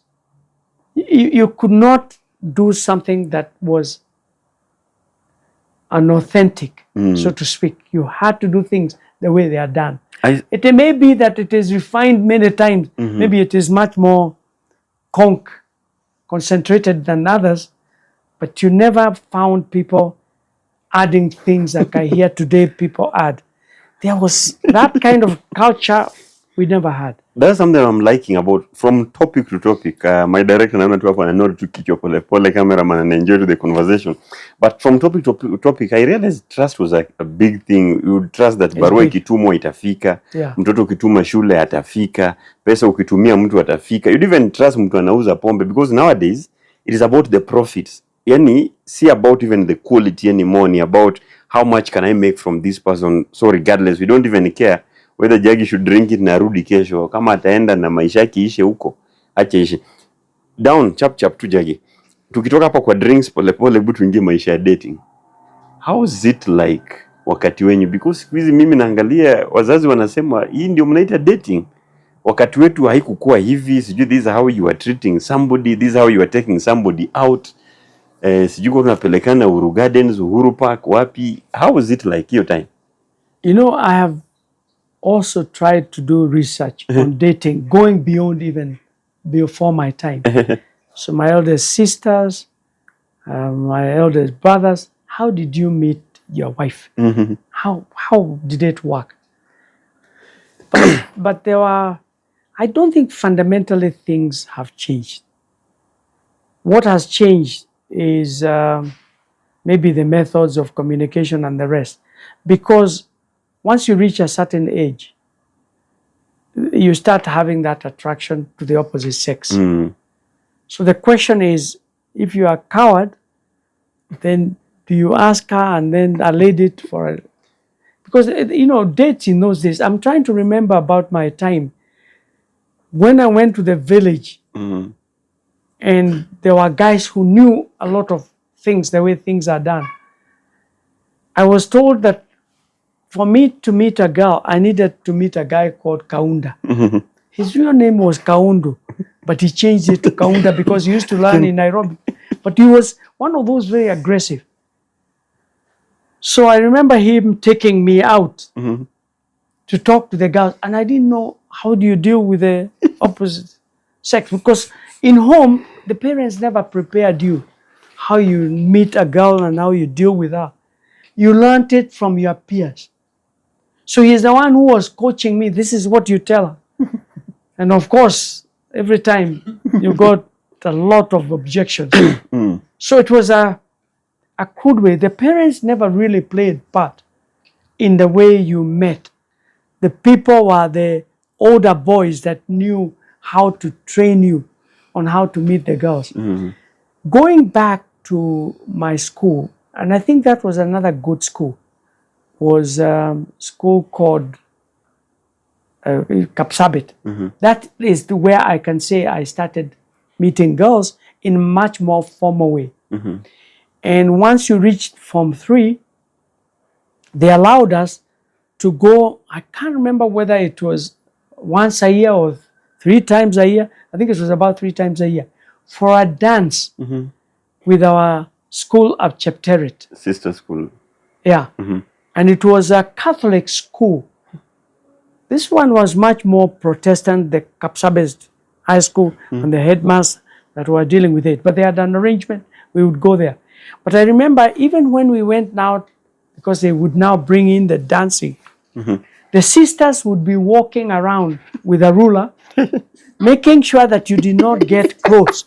So they kept on telling you, move. Social distance. As you dance, so we all danced from a distance. So after that, you know what happened? And I think they were training us to be responsible in a different ways. So when you went back, there was a weekend you could go and then meet the girls. So you went through the valleys and went there and waited. She would come. I don't even know what we used to talk about those days. And that time you would be carrying a letter, which is handwritten. I made a mistake. Most of the letters that I was exchanging with the girls, I burnt them at a certain time. I wish I had kept those letters. What, the letters of rejection? But some of them, you know, just to make sure that they even loved you more. They were very poetically written, the way you are like a flower, like whatever it is, all those nice things. You really did that. Some of the people even put talcum powder inside the envelope. So when it came out, it had the smell and there was the powder falling off. Or even petals of a flower, right? And then you would get even a flower, squeeze it in flat and say it is a rose. It Actually, we should try this flower. again. It used to be very romantic. So I know I wrote many letters and I got many rejections. But that's probably why you burnt them. Yeah, maybe that's why I burnt them. But we did that. So as you grow up, you start kind of improving your techniques, you know, because you start on a crude way. But you realize that even going to church became also a nice place to go and meet the girls, because the parents think that you are nice. Oh. You then join the choirs, not because you love the choirs, You see, but because there you know very well you brush shoulders with the girls. Then one time she may say, my parents are away, can you come? And then you sneak there, even if it is raining, through the dark. There were no torches and there were no street lights. Fall through places in the mud. Sometimes you have mud even in the hair, but you have to reach there. Just maybe to touch her hand and say, I visited her. And you go home feeling, I have really done a major score. So where were you taking people out? Like taking each other out? Come on, nowadays, you know, meet a girl, maybe in the cinema, you go. You know, in terms of sophistication, when we were in high school, there was nothing beyond meeting in the school dances. When we left the high school, I remember we started now going to what they call nightclubs. So when I came to Nairobi and I was in Strathmore and we started getting girlfriends and we had some little money, we would go to a club like 1900. Did you ever hear about a club called 1900? I only know of 1924. I think There it was was 1824 1900, Langata Road. very popular. Mm-hmm. It is where now the, what do you call this tall hotel is? Where? Near on the Wayaki Way. Is that not Twin, Pride Inn? those two GMC. Oh, Towers. okay. GTC. GTC, just there. That's where it was. There was, if you needed the Congolese music, there was one on what is Moy Avenue called Hallians. Mm-hmm. If you're a bit more sophisticated, you went to Starlight. Starlight is exactly where the anti-corruption building is. That's it. It was. Just Valley Road. And that was, that Starlight was a church that later was bought and converted into a nightclub. So those things used to happen. Then when we became, at the university and I was becoming a bit more sophisticated, I had a motorbike. I could take a girl Hey, to the small world. you are untouchable. A small world On Mombasa Road? on Mombasa. Hey. It If you- lasted that long. It has been there for a very long time. Hey, but you must have been the cool guy by then if you could Yeah. take a girl at that place. Oh yeah. Small world was famous. If you became sophisticated, a glass of water. Yeah. If you could take to small world, where else? There were not that many clubs, but they were there. But the irony of it is that when we went to a nightclub, like when I was in university, we would walk back. There was nothing like a taxi. You couldn't afford. We just walked back to university, wherever it was. So most of the places were there. Then there were small drinking places, like there were a few of them opposite Jivanji. Those were mainly more drinking places. Okay. Then guys who are much more adventurous wanted to indulge in extra curriculum, like going to where the prostitutes were. Then the River Road area was where you found all those particular places. So River Road, I think they still exist. yeah, they still They exist. still exist, yeah. I think there's a time I had a very interesting experience along River Road. So I was just walking next to where, was it not a Kamba bus, Yeah. but Guardian used to have the office there. Yeah. So a certain lady just pulled me. Akanipandisha kwa stairs zingine hapo. Watu wanaochi hizi vitu, mnajua watu wa River Road. Vitu zinafanyika kwa hiyo corridor.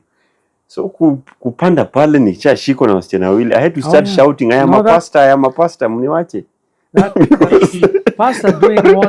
Pastor doing what there? No, see, I was on the main road. Wakanivuruta hapo ati hata 30 bob. Nikasema 30 bob tena ya nini? So Jagi, so dating life, of course it was fun. Every generation experienced it in their own way. Tell me about some of the slang language during your times. How are you referring to ladies, by the way? That's a very interesting question, because these slangs have come much later in life. You refer to somebody by their names, Okay. but we never use like the way you say chicks and whatever it is. We just said girls, and we didn't have those kind of things. I think this has been a later development. There must have been some few slangs because you may not be. Sometimes when you want to talk in certain secret way, maybe within your own group you created names of depending on the character of the person. But I can't remember us developing many slangs. We were very formal in the way we did things.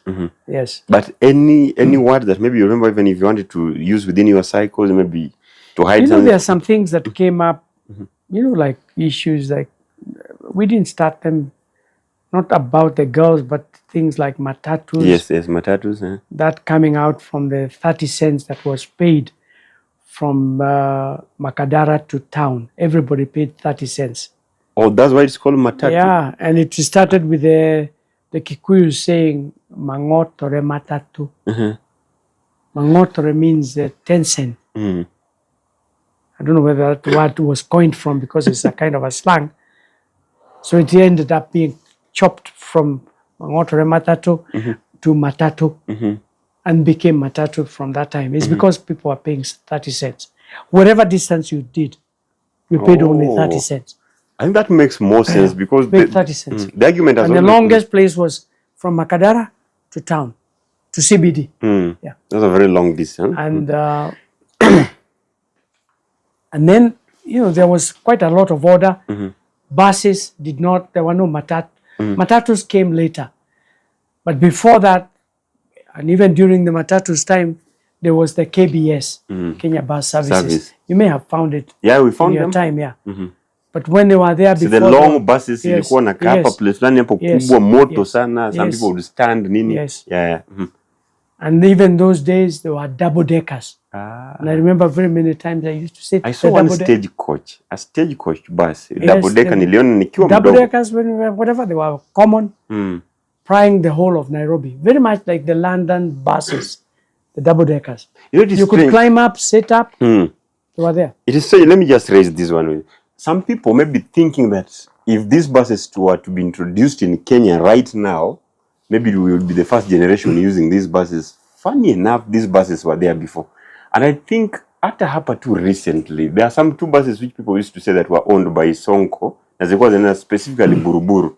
Hapa tu kitu kama, I don't know, Francis, you saw them. The two buses zilikuwa hapa town tu hapa kitu hadi hapa 2007, 2006. They were applying the route of Buruburu, and they were double-decker buses. So they were there before.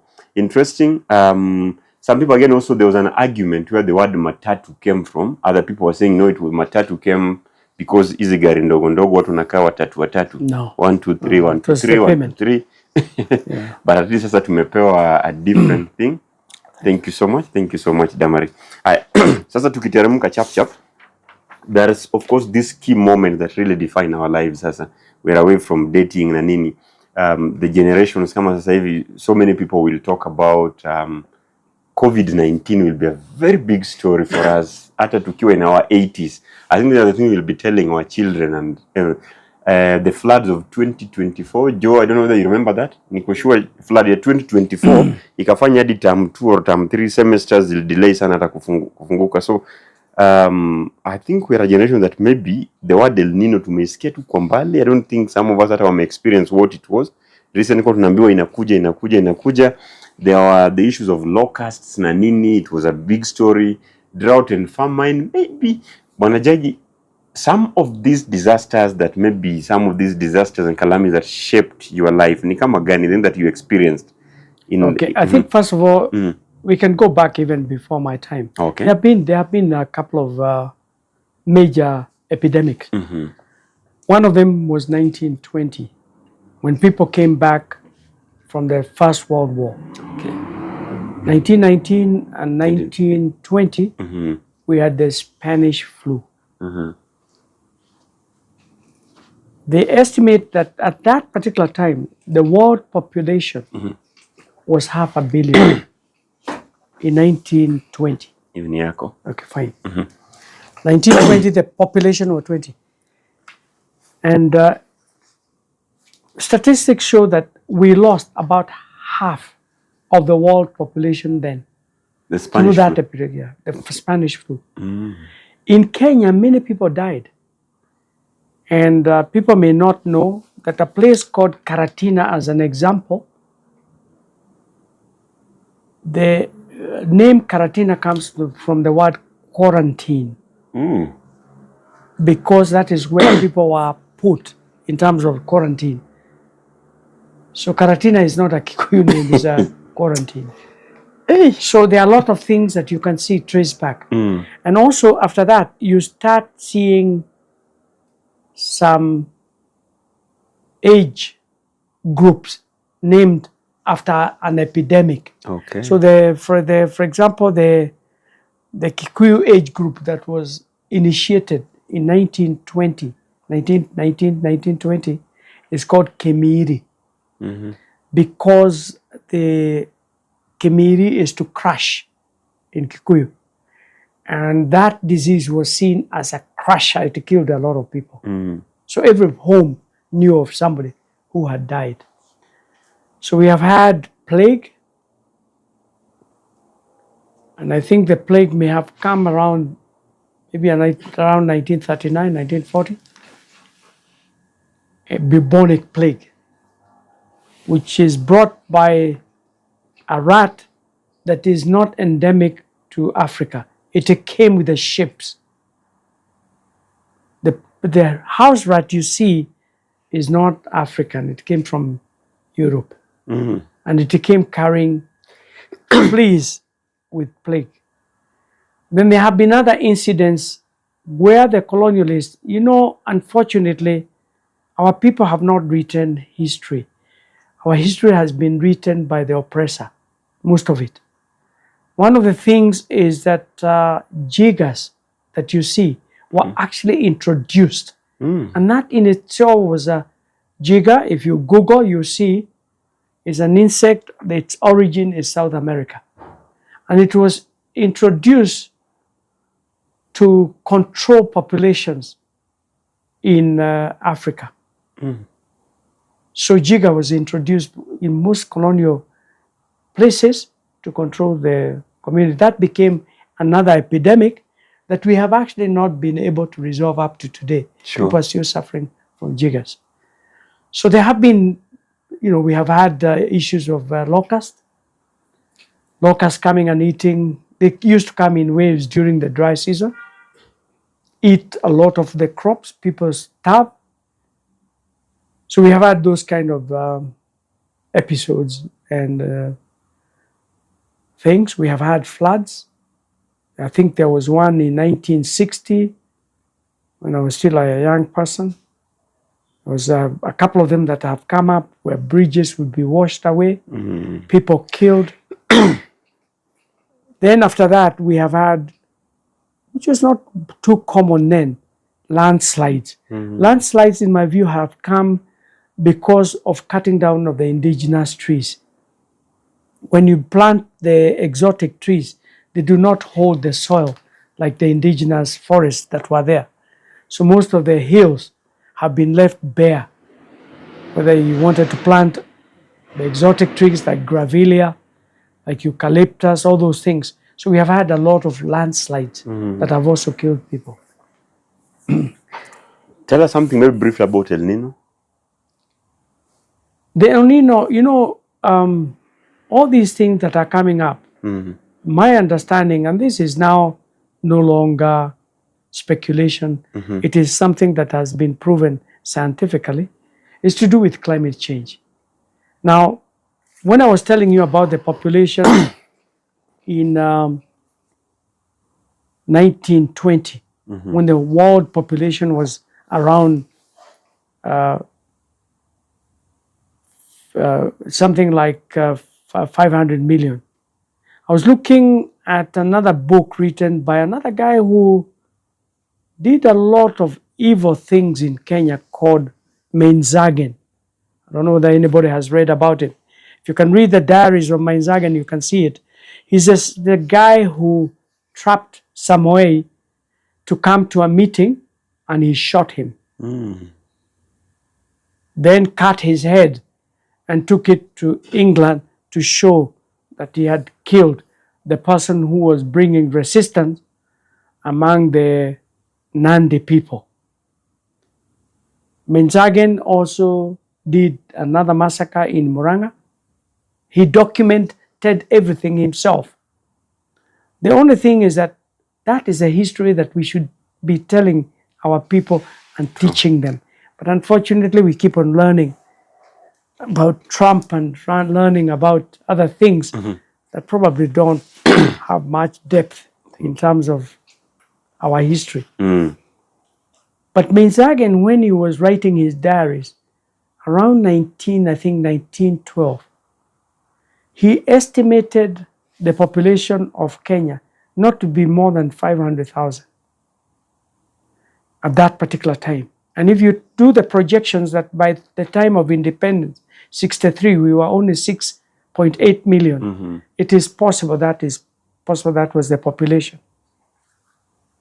Now, you can imagine a country like Kenya with only 600,000. Imagine. In fact, in his diaries, he shows one time that he went with the ox wagons all the way to Eldoret because they were looking for places that they needed to settle. And he says in his diaries that in his way on coming back, he hoped that he would meet a human being because he had not seen a human being between Nairobi and Eldoret. So it just tells you, although our way of using land was nomadic, land was useful to you when it is feeding your cattle. Yeah. This thing of owning a piece of land and staying there is very Western. Our land was only important when you're using it. So we kept on moving from where the pasture is, for example. And that is why people ask, why didn't African build permanent houses and stone houses? Yeah. It is because our culture was not made to stay in one place. We were always moving from one place to the other. And therefore you needed a structure that is much more temporary, not permanent. I see. Jagi, we've talked about so many things, from the fun part of life to education to career na nini. But Jagi, there's one thing that really worries me today. Na niko sure you are also worried even as an adult today. Nowadays you wake up, Jagi, uingie social media, watching news, mara watu wamedefile watoto wadogo, mara sijui bwana na bibi wamechomana kisu wapi, watu wameuana, mara sijui a grandchild wamegang up, wamepiga the grandmother to death na nini. Were these issues common during your time as a youth ama nini, ama these social issues? I have two explanations. One of them is that either there was underreporting of incidences during our youth because we could not tell whether they were happening or not. Yeah. Or something has changed. I honestly believe that there is a shift in terms of the moral foundation of people, and people are much more stressed today than they were at that particular time. Let me give you as an example. You know, when we were growing up and we were in primary school or you're in school, a teacher, for example, was a respected person. If you were beaten by a teacher and you went back home, you never said you were beaten by a teacher, because if the parents found out that you were beaten, they'll beat you again, because they think something must have been wrong. For you to have been beaten by a teacher, there must have been something wrong.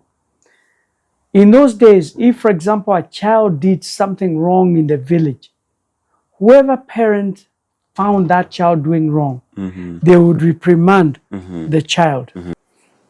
The second part is that it's possible that there has been a shift in terms of moral foundation and values. And I think people are much more stressed today than they were at that particular time. We had space. People did not have issues of unemployment as they are today. People had food.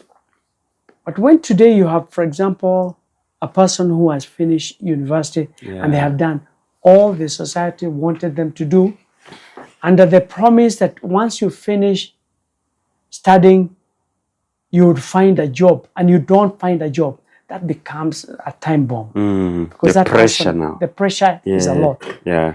And that person, it's like igniting dry grass. It will just catch fire. That's what I think is happening. Population also has not helped. Now, the other thing there is issues of social media or the instruments of communication. In terms of knowledge, as a person, knowledge came from your parents, 90% of it. You did not know anything else. That's how you are molded. So they are the ones who molded you. Today, I think the parents only play about 10% of molding you. Yeah. Because the peers, the social media, the things that are happening around you. There's so much information that is coming to you. And also influences that we never got about what happens in other places. All these issues that people talk about, homosexuality. I didn't even hear about homosexuality until I was a grown-up. Because those things were never even discussed. You didn't even know they exist. But now, you can read it, you can see it in social media, it is in videos, in films. Kids can be able to do that. So they start experimenting with things that were not there. Okay. So even this thing of infanticide, killing of wives, people waking up and killing them, shooting themselves or shooting others, we didn't have that kind of in that intensity. So my feeling is that things have changed, and it means that the people are much more stressed than they were in my early days. Quick one. There's another question that someone asked that ambia mzee Jagi, and I know actually he's someone is a lady in her 60s, that ambia mzee Jagi awaambie wakati wetu hata kusikiza mtoto mdogo amekufa or something very rare. Kwa mfano ati sijui ati mtoto wa 10 years akona cancer, sijui mtoto wa 15 years akona diabetes. I'm told those were things were not really common.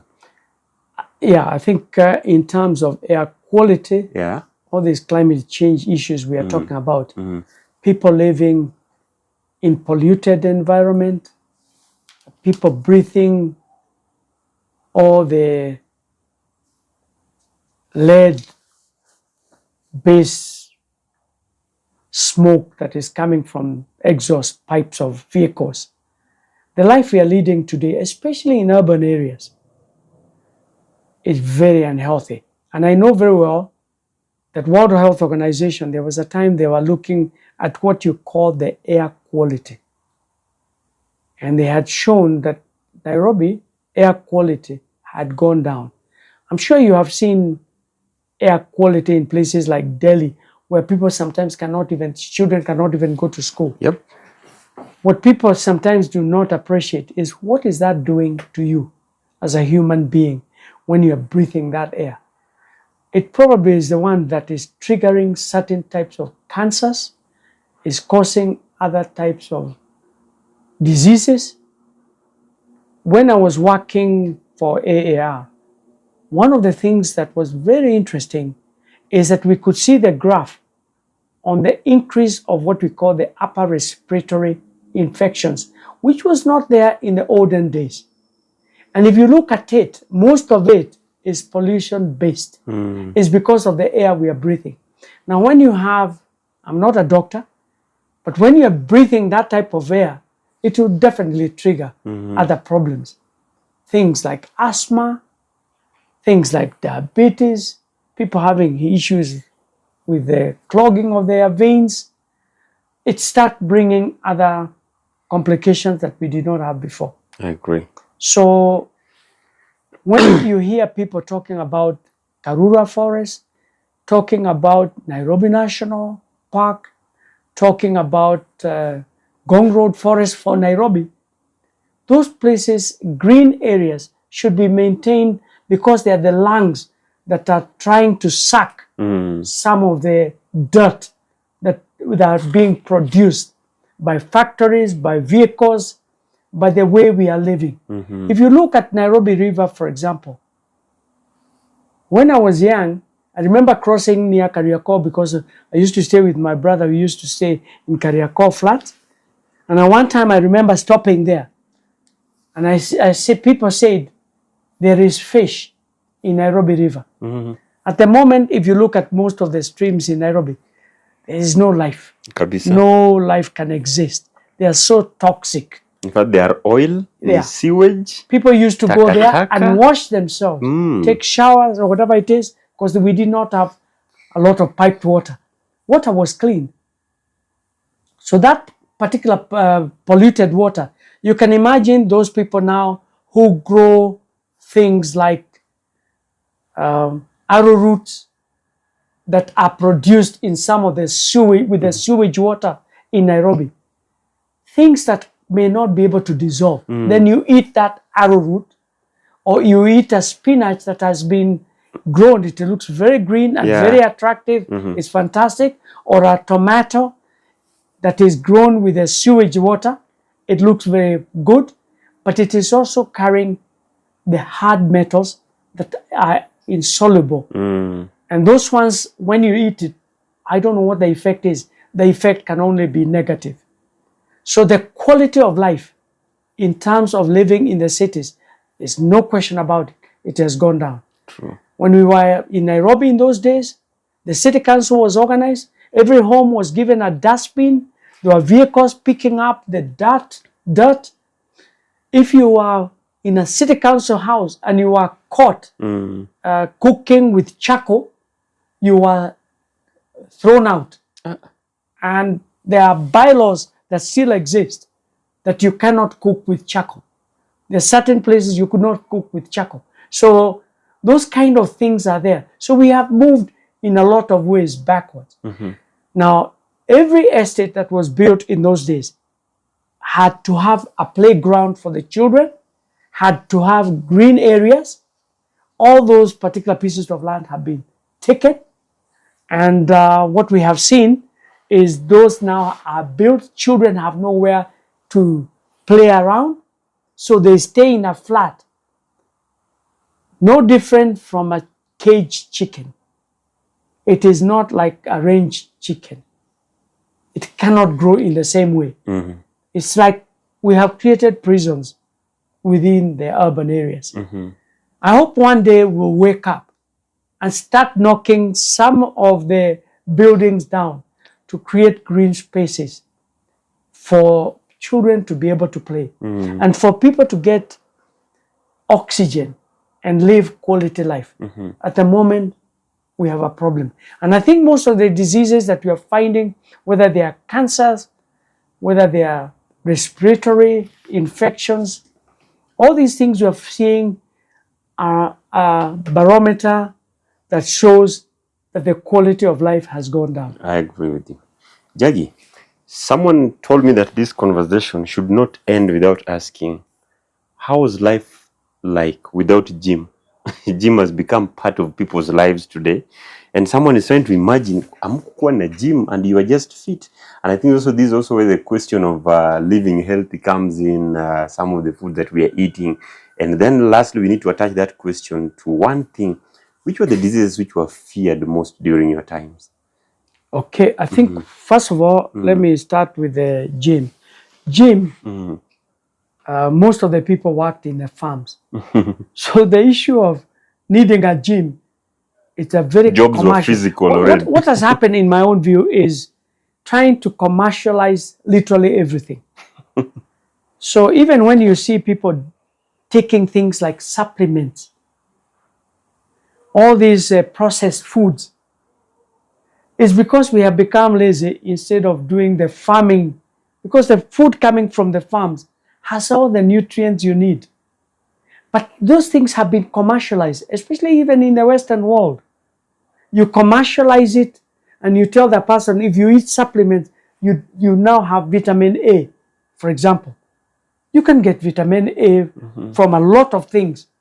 But instead of focusing on people planting plants that have vitamin A or going into the sun to get vitamin D, we have now commercialized things. So that's one of them. I think the other thing you find is that in terms of, I think the question you asked is the most feared diseases. The most feared diseases. During my youth, when I was young, TB, tuberculosis, was the most feared disease. And I know very well there are certain diseases that have gone away that were killers. TB was feared because I think we hadn't reached a level of where to have good medicine in that particular area. And TB has become worse because of our living conditions. In those days, it was easier to deal with it because you could, people are living in big spaces. So you had the oxygen, you did not contaminate others. But if, for example, in a place like in a house, you are living in one room, 6 of you. If one person has TB, everybody else gets it. Definitely. Okay? I think the other disease which I saw, some of them have disappeared. Children used to die of whooping cough. Yeah. And I still remember as a child, I could see children, when they had whooping cough, when they are coughing, they had all those things.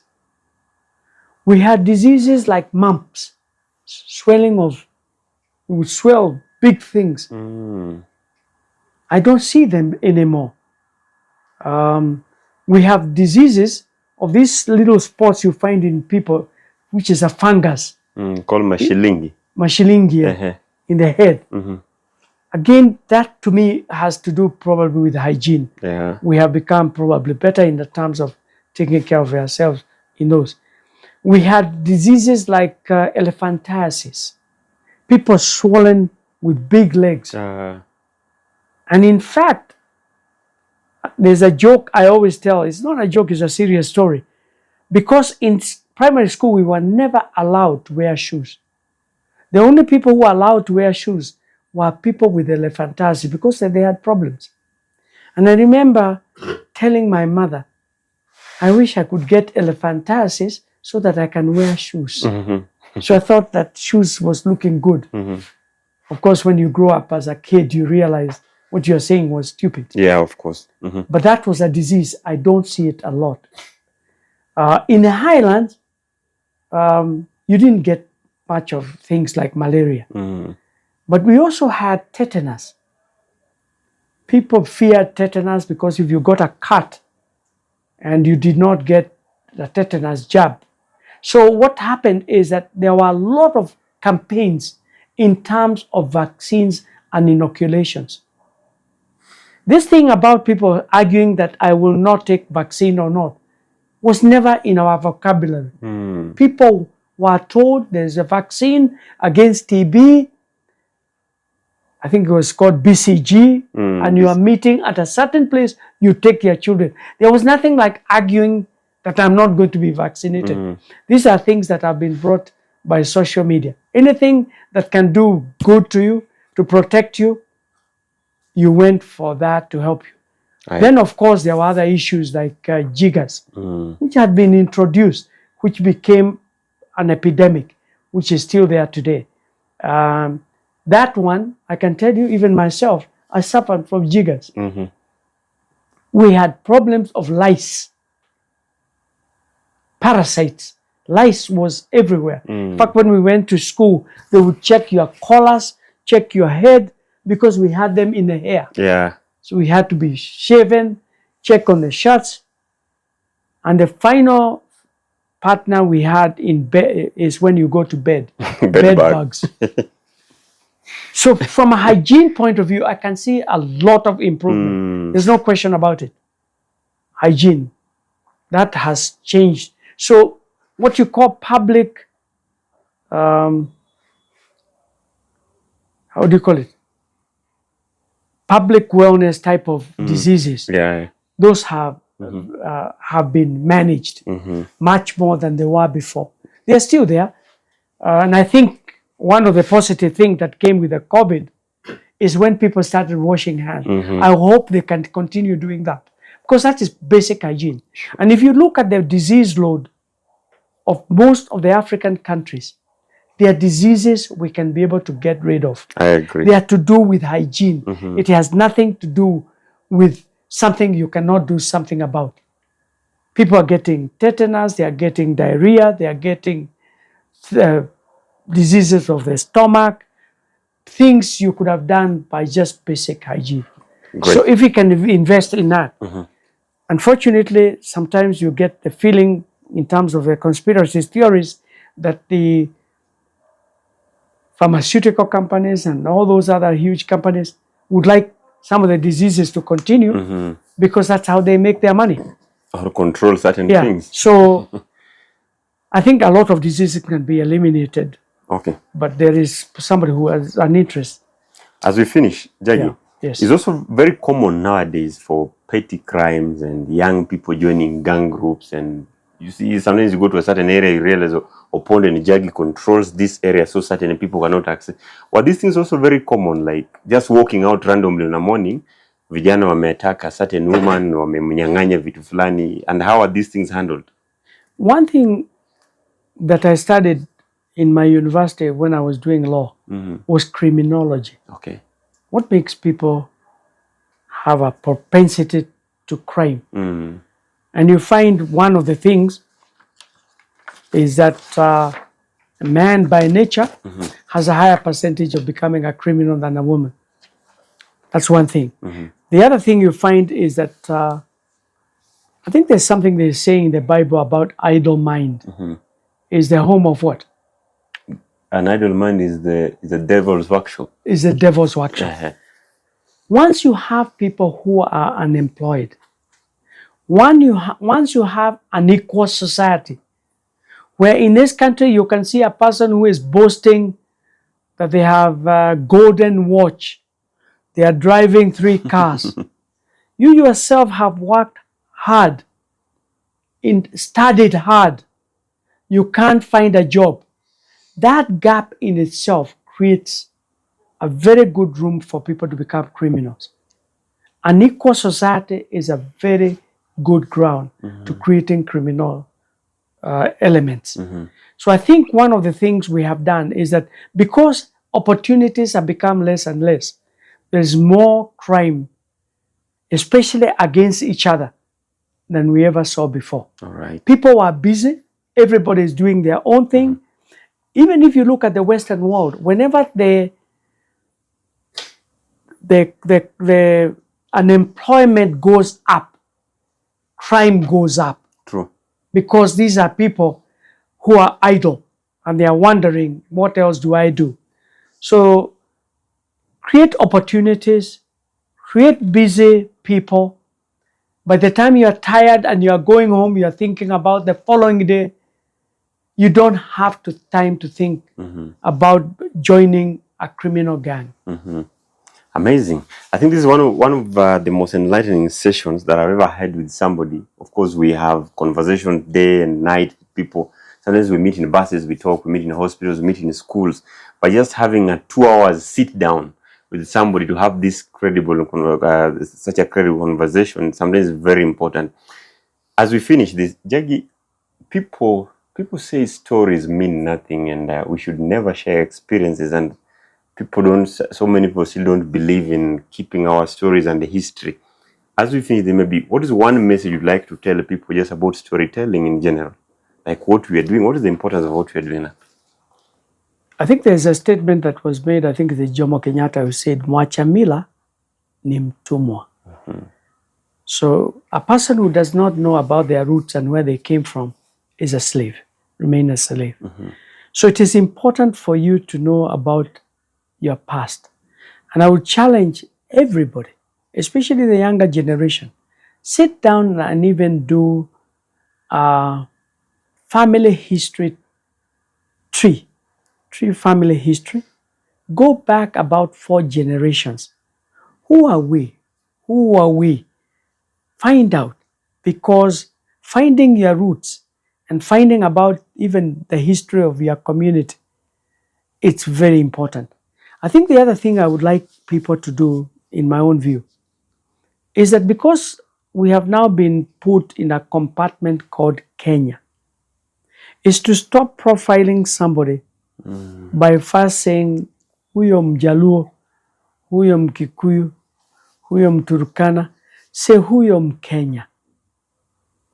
We are all one tribe. And every time they keep on talking about tribalism, it's not helping us.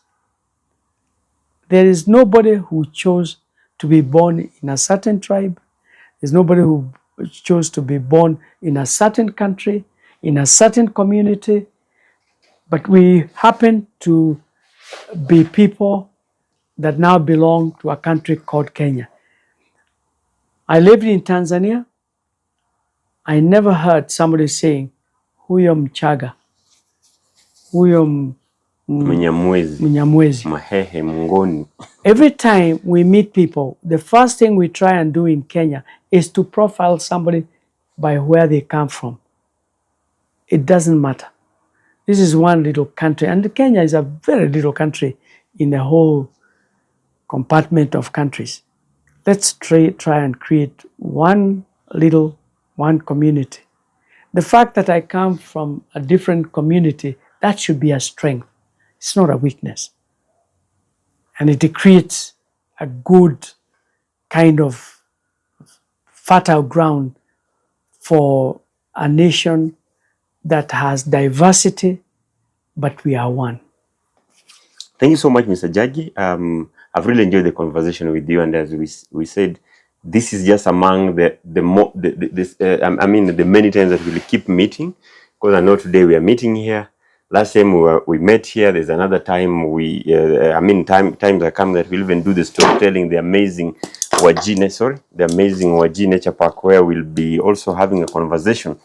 But from you and everyone who is watching and having this amazing conversation on the other side, and also just following the conversation here, Santeni Sana, keep asking the hard questions, keep asking those controversial questions.